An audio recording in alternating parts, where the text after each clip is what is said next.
অসম লেখিকা সমাজৰ উদ্যোগত যোৰহাট জিলা লেখিকা সমাজৰ সহযোগত 21 ছেপ্টেম্বৰত চন্দ্ৰকমল বেজবৰুৱা মহাবিদ্যালয় টিয়কত অসম ভিত্তিত সখীয়তী সন্মিলন অনুষ্ঠিত হ'ব। সেই উপলক্ষে চন্দ্ৰকমল বেজবৰুৱা মহাবিদ্যালয় টিয়কৰ শিক্ষক শিক্ষয়িত্ৰী আৰু সখীয়তীসকলৰ লগতে যোৰহাট জিলা লেখিকা সমাজৰ বিষয়ববীয়া আঞ্চলিক আৰু শাখাসমূহৰ বিষয়ববীয়াসকল চন্দ্ৰকমল বেজবৰুৱা মহাবিদ্যালয় টিয়কৰ প্ৰাংগণত এক প্ৰত্যক্ষ আলোচনাত মিলিত হয়। মূলতঃ ৰাজ্যৰ নৱপ্ৰজন্মৰ লেখিকা সাংস্কৃতিক কৰ্মী তথা ক্ৰীড়াৰ সৈতে জড়িত ছাত্ৰীসকলৰ প্ৰতিভা বিকাশৰ অৰ্থে আয়োজিত এই অনুষ্ঠানৰ বিষয়ে অসম লেখিকা সমাজৰ সখীয়তী উপ সমিতিৰ মুখ্য আহ্বায়ক নীলাঞ্জনা পাছনিয়ে আঁতৰি আলোচনা চক্ৰ আগুৱাই নিয়ে। আলোচনাত অভ্যৰ্থনা সমিতিৰ সভাপতি কবিতা গগৈ বৰগোহাঁই, কাৰ্যকৰী সভাপতি নিৰ্মালী নেওগ শইকীয়া, অসম লেখিকা সমাজৰ যোৰহাট জিলাৰ উপদেষ্টা মাধুৰী শৰ্মা সহপণ্ডিত, কেন্দ্ৰীয় কাৰ্যনিৰ্বাহক সদস্য জুনুমণি গগৈ, যোৰহাট জিলাৰ উপ সভাপতি ববিতা গোস্বামী উপস্থিত থাকি বক্তব্য আগবঢ়ায়। উল্লেখ্য যে সখীয়তী সন্মিলনত ছাত্ৰীসকলক উৎসাহিত কৰাৰ অৰ্থে শিক্ষা, ক্ৰীড়া আদি ক্ষেত্ৰত কেইবাটাও বঁটা প্ৰদানৰো ব্যৱস্থা কৰা হৈছে বুলি উদ্যোক্তাসকলে জানিবলৈ দিয়ে।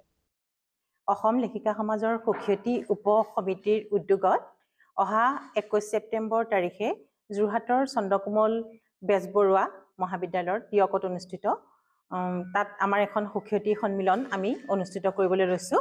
আমাৰ যোৰহাট জিলা লেখিকা সমাজৰ আতিথ্যত এই সখীয়তী সন্মিলনখনৰ মূল উদ্দেশ্য হ'ল 15 বছৰ বয়সৰ পৰা 30 বছৰ বয়সলৈকে যিখিনি কিশোৰী আৰু যুৱতীসকলৰ সাহিত্যৰ লগতে সামাজিক, সাংস্কৃতিক, আৰ্থিক বিষয়বিলাক আমি আগবঢ়াই লৈ যোৱা আৰু তেওঁলোকৰ প্ৰতিভা বিকাশৰ বাবে এক উপযুক্ত মঞ্চ দিয়া। এই সভাত আমি সখীয়তী উপসমিতিয়ে এটা গুৰুত্বপূৰ্ণ পদক্ষেপ ল'বলৈ আগবাঢ়িছোঁ যে আমি অসমৰ 2025 হায়াৰ ছেকেণ্ডেৰী পৰীক্ষাত যিগৰাকী শ্ৰেষ্ঠ ছাত্ৰী শিক্ষাৰ্থী তেওঁক আমি এটা বঁটা প্ৰদান কৰিবলৈ বিচাৰিছোঁ আৰু ডিব্ৰুগড় বিশ্ববিদ্যালয়ৰ স্নাতক পৰ্যায়ত যিগৰাকী ছাত্ৰী শ্ৰেষ্ঠ শিক্ষাৰ্থী তেওঁলোক দুগৰাকীক আমি বঁটা প্ৰদান কৰিবলৈ বিচাৰিছোঁ আৰু স্নাতকোত্তৰ পৰ্যায়ত ডিব্ৰুগড় আৰু গুৱাহাটী বিশ্ববিদ্যালয়ৰ দুগৰাকী শ্ৰেষ্ঠ ছাত্ৰী শিক্ষাৰ্থী হ'ব তেওঁলোক দুগৰাকীক আমি বঁটা প্ৰদান কৰিবলৈ বিচাৰিছোঁ।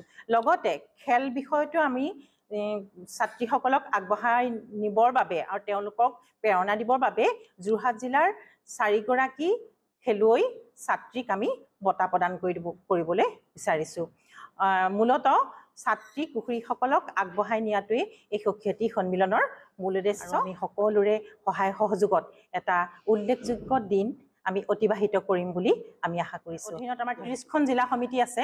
30খন জিলাৰ অধীনত আমাৰ যথেষ্ট আঞ্চলিক আছে, শাখা আছে।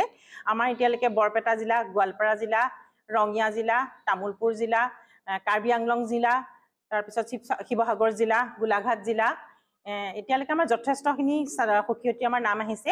প্ৰথম পৰ্যায়ত এতিয়া যিহেতু প্ৰথমবাৰ আমি সখীয়তী সন্মিলন পাতিবলৈ লৈছোঁ, এইখন সখীয়তী সন্মিলনত আমি প্ৰতিখন জিলাৰ পৰা আমি 2 গৰাকীকে সখীয়তীক আমি আমন্ত্ৰিত কৰিম আৰু আমন্ত্ৰিত কৰিছোঁ। তেওঁলোকক আমি ইয়াত থকা খোৱাৰ ব্যৱস্থা কৰি দিম আৰু তেওঁলোকক আমি এই দিনটোত আপ্যায়ন কৰিম। চন্দ্ৰকমল বেজবৰুৱা মহাবিদ্যালয়ৰ আমাৰ ছাত্ৰীসকল আমাৰ লগত আছে, গতিকে তেওঁলোকৰ প্ৰতিভাসমূহ লগতে সৃষ্টিসমূহ আমি এটা স্থায়ী ৰূপ দিব বিচাৰিছোঁ। তেওঁলোকৰ মাজত আমি এখন কাব্য সংকলন আমি প্ৰস্তুতি দিহা কৰিছোঁ। তাত আমাৰ সখীয়তীসকলৰ একোটাকে কবিতা প্ৰকাশ পাব। অসম আদিত্য টিয়ক।